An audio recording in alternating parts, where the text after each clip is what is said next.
Le matin, femmes, hommes, enfants, jeunes adultes, adolescents, grand-papa, grand-maman, oncle, tante, tout le monde va se lever pour s'apprêter pour le champ. Ils vont parcourir des dizaines de kilomètres à pied. Ils vont travailler toute la journée sous le soleil ardent. Ils vont brûler des graisses, transpirer, dépenser de l'énergie. Et dans la soirée, c'est le même scénario. Ils vont parcourir les mêmes distances à pied. Pendant ce temps, il y en a qui vont décider d'aller à la chasse et c'est le même scénario. Ils vont parcourir des dizaines de kilomètres à pied. Il y en a également qui vont décider d'amener les bœufs, les moutons, etc. en promenade et c'est le même scénario. Des dizaines de kilomètres parcourus à pied. Et les jours de marché, les femmes vont parcourir des dizaines de kilomètres également à pied en transportant des bagages énormément lourds jusqu'au marché pour pouvoir les vendre. Et une fois au marché, ce n'est pas forcément pour s'asseoir, c'est également pour faire des courses. C'est pour aller de l'autre côté pour récupérer la monnaie, c'est pour aller de l'autre côté pour servir ses clients et tout ce qui va avec. Et donc toute la journée, elle a été en mouvement. Et une autre fait très intéressant que j'aimerais surtout partager avec vous, c'est à propos des femmes enceintes. La femme, elle est en état de grossesse, elle est enceinte, mais déjà très tôt le matin, elle va se lever pour aller au champ, parcourir des dizaines de kilomètres pour aller au champ. Elle va travailler toute la journée sous le soleil, elle va transpirer, elle doit aller de l'autre côté pour aller chercher des bois pour le feu, elle va aller de l'autre côté pour aller chercher de l'eau pour pouvoir préparer et tout ce qui va avec. Elle va travailler toute la journée au champ, elle revient à la maison un peu fatiguée, elle ressent un peu de douleur au niveau de son ventre, elle va décider d'aller à l'hôpital. Et une fois là-bas, on lui demande de monter sur la table d'accouchement et puis bim, elle accouche. Un deuxième exemple encore, elle est en état de grossesse, mais très tôt le matin, elle va partir au marché. Elle va travailler toute la journée. C'est le même scénario, des dizaines de kilomètres parcourus à pied. Elle va faire énormément de courses au marché. Elle doit aller de l'autre côté pour vendre. Elle doit aller de l'autre côté pour servir ses clients et tout ce qui va avec. Elle revient encore à la maison le soir complètement fatiguée.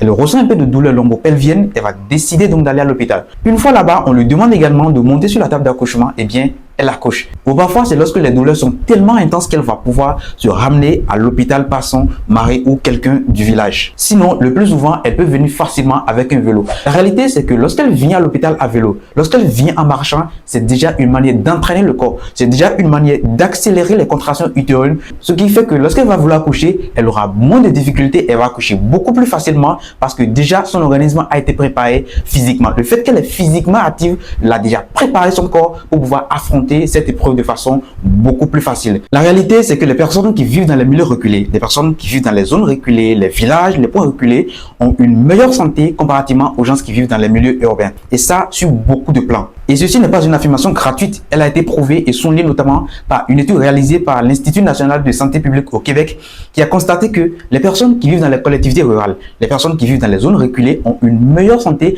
en matière de problèmes de santé cardiovasculaire, en matière de problèmes de santé liés à l'obésité, en matière de problèmes de santé liés aux troubles métaboliques et même certains cancers. Et c'est quoi le véritable problème? Le véritable problème, c'est la sédentarité. C'est quoi la sédentarité? La sédentarité, c'est le fait de passer plus de 7 à 8 heures en général au cours desquelles vous êtes resté soit en position assise, soit en position allongée, et ça de façon continue. Ça peut être dans le cadre de votre travail, le cadre de votre boulot, le cadre de vos études à l'université et tout ce qui va avec. Et ce problème est tellement crucial aujourd'hui parce que déjà, elle prend naissance depuis la maternelle jusqu'à la vie professionnelle en passant par les cours primaires, secondaires, universitaires pour ceux qui ont suivi le cursus classique par exemple. Prenons l'exemple d'un jeune enfant de la maternelle. C'est quoi son rythme habituel de vie? Il va se faire lever le matin généralement à 7 heures par ses parents. Il va se faire apprêter pour les classes à 8 heures.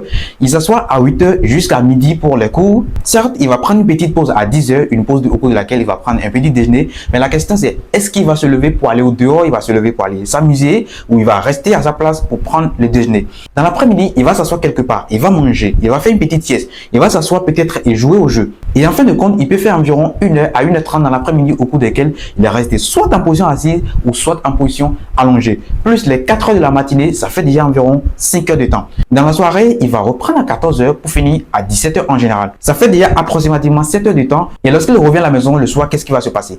Il va s'asseoir devant la télévision, il va regarder la télé pendant des heures, il va jouer, il va s'amuser avec ses jouets et banalement, il va tourner autour de 2 heures autour desquelles il est resté soit en position assise également ou soit en position allongée. Ce qui est sûr, lorsque vous faites bien le calcul, cet enfant va tourner autour de 8 heures au cours desquelles il est resté soit en position assise, soit en position allongée. C'est la sédentarité. C'est la même chose qui se passe au niveau primaire. Et au niveau secondaire, les choses sont encore beaucoup plus aggravées. Parce que c'est à ce moment-là, on a désormais beaucoup plus d'heures de cours, on a beaucoup plus d'heures de révision, on a des cours de rattrapage à gauche et à droite, on est beaucoup plus contraint à passer énormément de temps en position assise à l'école ou à la maison. Et en fin de compte, les collégiens vont passer 7, 8, 10 heures au cours desquelles ils ont resté soit en position assise, soit en position allongée. C'est tout simplement extrêmement dangereux. C'est la sédentarité. Et dans le monde universitaire, c'est plus ou moins le même scénario. Parfois, c'est encore pire. Parce qu'il y a des gens qui peuvent passer 8, 10, 12 heures au cours desquelles ils sont restés soit en position assise, soit en position allongée. Parce qu'à ce moment-là, nous avons beaucoup plus accès à l'Internet. On a beaucoup plus accès aux réseaux sociaux. On a accès aux jeux vidéo, aux séries télé et tout ce qui va avec.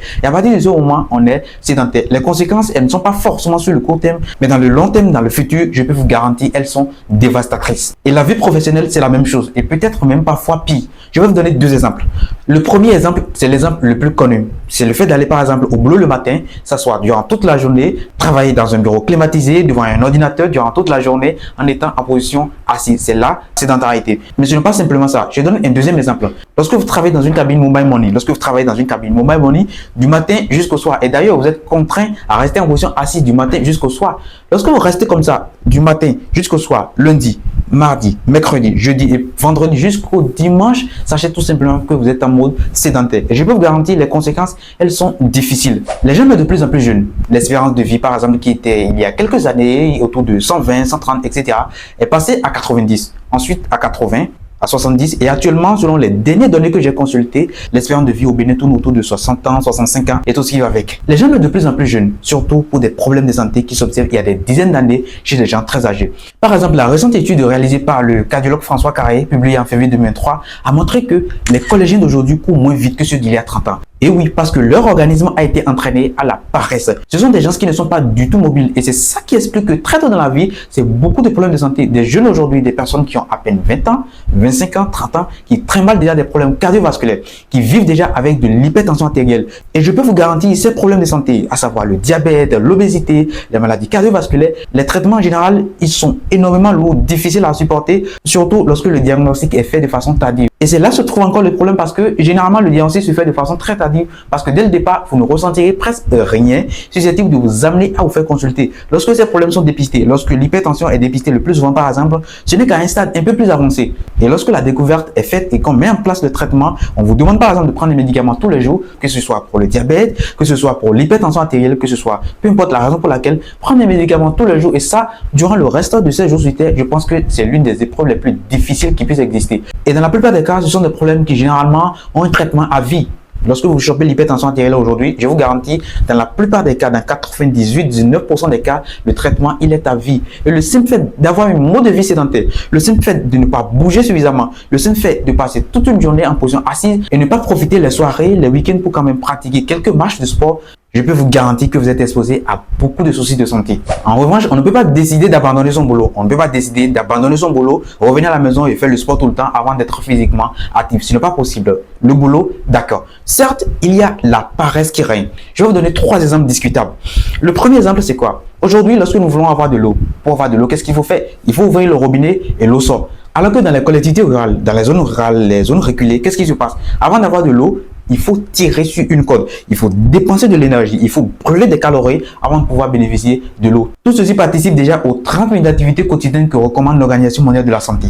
La bonne dame, elle va au marché, elle va au champ, elle a déjà travaillé toute la journée sous le soleil, elle a brûlé des graisses, elle a dépensé de l'énergie, elle revient encore à la maison avant de bénéficier de l'eau, il faut aller au puits, il faut dépenser de l'énergie, il faut tirer sur une corde, il faut dépenser de l'énergie avant de pouvoir trouver de l'eau. Ces gens, ils sont énormément en bonne santé comparativement à nous autres qui allons partir au boulot le matin, on va partir quelque part, travailler toute la journée, s'asseoir devant une cabine et tout ce que vous voulez, travailler en position assise durant toute la journée, rester assise et revenir à la maison le soir, espérant qu'on est en bonne santé. On va toujours trimballer des problèmes de santé très graves. Et le deuxième exemple, c'est à propos des condiments. Aujourd'hui, par exemple, lorsque nous voulons écraser des condiments, les tomates, les oignons et tout ce qui va avec, qu'est-ce que nous faisons le plus souvent? On utilise des moulinets.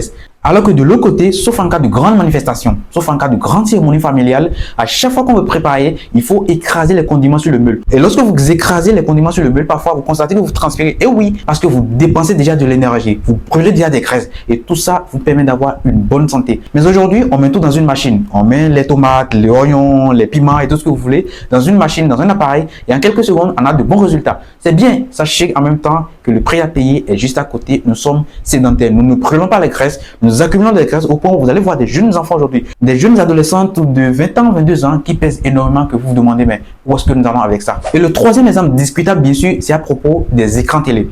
Aujourd'hui, nous avons un accès H24 aux écrans, à la télévision et tout ce qui va avec. Au repos, lorsqu'on a un petit temps de repos, lorsqu'on veut se détendre un peu, il faut allumer la télé. C'est normal, il faut regarder la télé. Et les enfants aussi, c'est presque la même chose. Ils vont regarder la télé pendant toute la journée ou pendant tout le temps où ils sont libres. C'est bien, il faut se distraire. Mais sachez tout simplement que pendant ces moments où il faut profiter normalement pour aller faire quelques minutes de match, pour aller faire quelques balades, pour aller faire un peu de sport, les gens qui se retrouvent de l'autre côté sont en activité. Le jeune garçon de 5 ans, qu'est-ce qu'il va faire? Le jeune garçon de 7 ans, de 8 ans, lorsqu'il a un bout de temps, qu'est-ce qu'il va faire? Il va prendre son pneu par exemple, il va traverser tout le village avec son pneu, il va courir, aller jouer au ballon, il va s'amuser, il va se promener durant toute la journée. Il est physiquement actif. Il a un organisme qui est très actif. Et lorsque vous le voyez, généralement, c'est des gens qui sont très bien habiles, très actifs, très dynamiques, et un peu plus matures, très tôt. Parce que je vous donne un petit exemple. Regardez par exemple les poulets locaux, les poulets qui sont nés naturellement, qui se promènent tout le temps, qui ne vont pas courir tout le village, ils vont s'amuser, ils vont pas courir toutes les distances qu'ils veulent. Et comparativement aux poulets qui sont élevés, les poulets qui sont restés dans les cages. Et lorsque vous les observez, la différence, elle est systématique. Automatiquement, vous constatez que les poulets locaux sont un peu plus habiles, un peu plus dynamiques, bien physiquement stables comparativement aux autres qui sont élevés dans des cages. Eh bien, c'est exactement la même chose qui se passe lorsque nous sommes physiquement actifs. Il faut pratiquer du sport. Et on ne vous demande pas de courir comme un athlète professionnel. Lorsque vous pratiquez du sport, lorsque vous êtes physiquement actif, vous avez un bout de temps, vous essayez de marcher un peu. Vous avez un temps de repos au boulot, vous sortez pour pratiquer quelques minutes de marche. Vous marchez pendant 10 minutes, vous marchez pendant 15 minutes, c'est profitable pour votre santé. Ça vous permet de brûler les graisses, ça vous permet d'éviter beaucoup de problèmes de santé. En résumé, sachez tout simplement que la sédentarité, c'est un mode de vie. Vous ne pouvez pas rester sédentaire durant des mois, durant des semaines et espérer sortir de la sédentarité en quelques jours. Ce n'est pas possible. C'est comme si vous avez cessé de vous brosser les dents durant toute une semaine, où vous ne vous brossez pas les dents le lundi, le mardi, le mercredi, le jeudi, le vendredi, le samedi, et vous avez dit, je me suis brossé les dents 20 fois le dimanche. Ça ne fait absolument rien dire. Essayez d'introduire de façon progressive les habitudes de sport, la marche et tout ce que vous voulez. Essayez de choisir le sport de votre choix. Vous implémentez ces habitudes dans votre mode de vie de façon progressive et je peux vous garantir les bénéfices, ils sont énormes. Par ailleurs, si vous avez quelques difficultés à propos de quel type de sport choisir ou vous avez des difficultés pour pouvoir pratiquer du sport parce que vous avez un boulot très chargé, vous devez commencer à 7 h et finir à 19 h de façon continue du lundi au samedi. Vous êtes énormément pris, vous avez des difficultés à vraiment implémenter ces habitudes de sport dans votre routine de vie. Ou si vous avez un problème de santé particulier qui pourrait vous empêcher de bien pratiquer de l'activité sportive, j'ai fait une vidéo de 15 minutes sur la sédentarité qui vous explique ce que signifie véritablement la sédentarité et surtout ses conséquences réelles et potentielles, c'est-à-dire les conséquences de la sédentarité que vous subissez déjà, peut-être même sans le savoir. Et enfin, j'ai donné 4 moyens clés qui vous permettront de sortir de façon radicale de la sédentarité. Ce sont des conseils, des astuces, des moyens inspirés des recommandations de l'Organisation mondiale de la santé, des actions, des conseils inspirés de beaucoup de recherches scientifiques et d'articles médicaux. Ça vaut le coup d'aller jeter un coup d'œil et prenez soin de vous. À la prochaine.